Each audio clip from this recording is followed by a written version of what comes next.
ನಮಸ್ಕಾರ ಎಲ್ಲರಿಗೂ ಅಪ್ಪೀಸ್ ವ್ಲಾಗ್ಗೆ ಸ್ವಾಗತ. ಸೊ ಫ್ರೆಂಡ್ಸ್, ಏನು ಗೊತ್ತಾ, ಅವತ್ತು ನಾನು ನಮ್ಮೂರ ಜಾತ್ರೆ ದಿನ ದೇವತೆ ಬಗ್ಗೆ ಹೇಳಿದ್ದೆ. ಹಳೆದುರ್ಗಮ್ಮ ಹಬ್ಬಕ್ಕೆ ಒಂದು ಸಲ ಬರ್ತಾರೆ. ತೋರ ಮನೆ ಬಸವಣ್ಣನ ಗುಡಿ ದೇವಸ್ಥಾನ ಇದೆಯಲ್ಲ, ಅದು ತೋರ ಮನೆಯಾಗಿರುತ್ತೆ.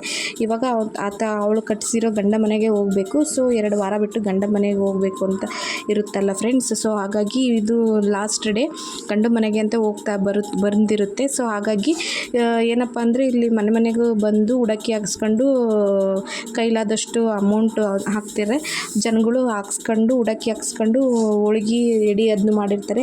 ಸೊ ಅದನ್ನೆಲ್ಲ ತುಂಬಿಸ್ಕೊಂಡು ಅವು ನೂಲು ಕಂಕಣ ಅದನ್ನೆಲ್ಲ ಕಟ್ಟಿಸ್ಕೊಂಡು ಸೊ ರಾತ್ರಿ ಅನ್ನೋಷ್ಟಿಗೆ ಆತ ಗಂಡ ಮನೆಗೆ ಹೋಗ್ತಾರೆ. ಅಲ್ಲಿ ಒಂದು ಓತ್ ಮರಿ, ಒಂದು ಆಡಿನ ಮರಿ ಅಷ್ಟೇ ಕಡಿತಾರೆ ಅಂತ ಇಷ್ಟು ಹೇಳ್ತಾ, ಯಾರೆಲ್ಲ ನನ್ನ ಲಾಗ್ ನೋಡ್ತಾರೆ please like, share, comment, subscribe ಅಂತ ಹೇಳ್ತಾ ನೋಡಿ ಫ್ರೆಂಡ್ಸ್. ನಾನು ಅದೇಗೇನೆ ಸ್ಕೂಲಿಂದ ಬಂದು ತಲೆ ಸ್ನಾನ ಮಾಡಿ ಹಂಗೆ ಬಂದೆ. ಸೊ ನಮ್ಮ ಮನೆಗೆ ಬಂದಿತ್ತು. ನೆಕ್ಸ್ಟ್ ಬೇರೆ ಮನೆಗೂ ಹೋಗುತ್ತೆ. ಹಿಂಗೆ ಎಲ್ಲ ಮನೆಗಳನ್ನು ಹೋಗಿ ಉಡಕ್ಕಿ ಹಾಕಿಸ್ಕೊಂಡು ನಂತರ ಅವಳ ಗಂಡ ಮನೆಗೆ ಹೋಗ್ತದೆ. ನೋಡಿದಿರಲ್ಲ ನೋಡಿ ಫ್ರೆಂಡ್ಸ್, ಎಲ್ಲ ಕತ್ತಿನೂ ರೆಡಿಯಾಗಿತ್ತು. ಒಂದು ಆಡಿನ ಮರಿ ಅಷ್ಟೇ ಕಡಿಯೋದು. ನಮ್ಮೂರಲ್ಲಿ ಏನು ಮಾರಿ ಹಬ್ಬ ಅದೆಲ್ಲ ನಡೆಯೋದಿಲ್ಲ ಫ್ರೆಂಡ್ಸ್. ಏಕೆಂದರೆ ಬಸವಣ್ಣ ಇದ್ದೂರಲ್ಲಿ ಮಾರಿ ಹಬ್ಬ ನಡೆಯೋದಿಲ್ಲ. ಹಾಗಾಗಿ ಈ ದೇವತೆದು ಒಂದು ಸ್ಟೋರಿನೇ ಇದೆ. ನಾನು ಯಾವಾಗಾದರೂ ಫ್ರೀ ಇದ್ದಾಗ ಹೇಳ್ತೀನಿ. ಈ ದೇವತೆಗೆ ಮಾರಿ ಹಬ್ಬ ಅಂದರೆ ಮಾರಿ ಹಬ್ಬ ಮಾಡಬೇಕು ಅಂತ ಅವಾಗೇ ಇರುತ್ತಂತೆ.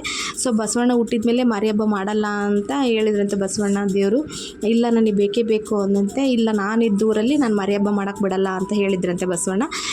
ನೀನು ಹೆಂಗೆ ಬಿಡ್ತೀಯ ನೋಡಲ್ಲ, ನೀನು ಹೆಂಗೆ ಬಿಡ್ತೀಯ ನೋಡ್ತೀನಿ ನಾನು, ನೀನು ಯಾಕೆ ಬಿಡೋದಿಲ್ಲ ಅಂದು ಗುಡಿಗೆ ಬೆಂಕಿ ಹಚ್ಚಿದ್ರಂತೆ.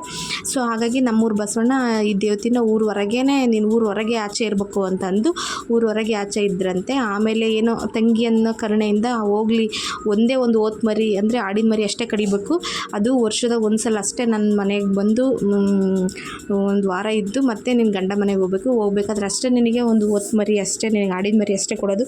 ಅದನ್ನು ಬಿಟ್ಟರೆ ನಿನಗೆ ಕೋಣ ಎಮ್ಮೆ ಅದನ್ನೇನು ಕಡಿಯೋಕ್ಕೆ ನಾನು ಬಿಡಲ್ಲ, ಮಾರಿ ಹಬ್ಬನೂ ನಾನು ಮಾಡಲ್ಲ ಅಂತ ಹೇಳಿತ್ತಂತೆ. ಇದು ಒಂಥರ ಸ್ಟೋರಿ. ಇದು ಇನ್ನು ಹೇಳ್ತಾ ಹೋದರೆ ತುಂಬ ಹಿಸ್ಟಾರಿಕಲ್ ಸ್ಟೋರೀಸೇ ಇರುತ್ತೆ. ನಾನು ಫ್ರೀ ಇದ್ದಾಗ ನಿಮ್ಗೆ ಯಾವಾದ್ರಿಗಾದರೂ ತಿಳಿಸ್ತೀನಿ ಫ್ರೆಂಡ್ಸ್. ನೋಡಿ, ಎಲ್ಲ ತುಂಬಿಸ್ಕೊಳಕ್ಕೆ ಅಂತ ಬಂದಿದ್ರು. ಉಡಕ್ಕಿ ತುಂಬಿಸ್ಕೊಂಡು ಸೊ ಹೋಗ್ಬೇಕಾದ್ರೆ ಪಲ್ಲಕ್ಕಿ ಕೆಳಗಡೆ ಕೂತ್ಕೋಬೇಕಲ್ಲ. ಸೊ ಅಷ್ಟರು ನಮ್ಮ ಫ್ಯಾಮಿಲಿ ಅಷ್ಟು ಕೂತ್ಕೊಳ್ತಾ ಇದ್ದರು ಪಲ್ಲಕ್ಕಿಗೆ ಅಂತ. ನಾನು ಹೋಗಲಿಲ್ಲ ಫ್ರೆಂಡ್ಸ್, ವಿಡಿಯೋ ಮಾಡೋದಿತ್ತಲ್ಲ. ಸೊ ಹಂಗಾಗಿ ಹೋಗಲಿಲ್ಲ. ಆಮೇಲೆ ನೆಕ್ಸ್ಟ್ ಬೇರೆ ಮನೆಗೂ ಹೋಗ್ತಾರೆ. ಮತ್ತು ಎಲ್ಲ ಮನೆಯೂ ಉಡಕ್ಕಿ ಹಾಕಿಸ್ಕೊಂಡು ನಂತರ ಅವ್ರಿಗೆ ಹೋಗಿ ಅಲ್ಲಿ ಕುರಿ ಕಡಿದು ಹಬ್ಬ ಮಾಡ್ತಾರೆ. ಇಷ್ಟು ಹೇಳ್ತಾ ಬಾಯ್.